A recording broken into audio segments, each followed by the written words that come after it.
দুবাইয়ে বাড়ি বা অ্যাপার্টমেন্টকে সাবলেট হিসেবে ব্যবহারের উপর কঠোর ও নতুন আইন জারি করা হয়েছে। এই নিয়ম ভাঙলে 10 লক্ষ দিরহাম পর্যন্ত জরিমানা হতে পারে বলে জানানো হয়েছে। অনুমতি ছাড়া কোনো অ্যাপার্টমেন্ট ভাগ করে ভাড়া দেয়া নিষিদ্ধ ঘোষণা করা হয়েছে। এছাড়া ভবনের ভেতর অবৈধ পার্টিশন বা দেয়াল তৈরি করাও এখন থেকে বন্ধ ঘোষণা করা হয়েছে। নিয়ম লঙ্ঘনকারীদের বিরুদ্ধে 500 থেকে 5 লাখ দিরহাম পর্যন্ত জরিমানা আরোপ করা হবে। 1 বছরের মধ্যে আবার নিয়ম ভাঙলে 10 লাখ দিরহাম পর্যন্ত জরিমানা হতে পারে। এই আইন দেশটির নিরাপত্তা, স্বাস্থ্য এবং আবাসন মানদণ্ড বজায় রাখতে করা হয়েছে। ভবনে বিশৃঙ্খল অবস্থা বা অতিরিক্ত লোক থাকার কারণে দুর্ঘটনা বা আগুনের ঝুঁকি কমানোর চিন্তা থেকে গ্রহণ করা হয়েছে।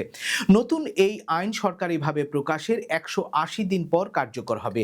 সেই সাথে শেয়ার্ড বাসাগুলোকে 1 বছর সময় দেওয়া হবে আইন মানার জন্য। দুবাই কর্তৃপক্ষ জানিয়েছে, এই উদ্যোগের মাধ্যমে তারা ভাড়া নিয়ন্ত্রণ ও সুরক্ষা নিশ্চিত করতে চাইছে।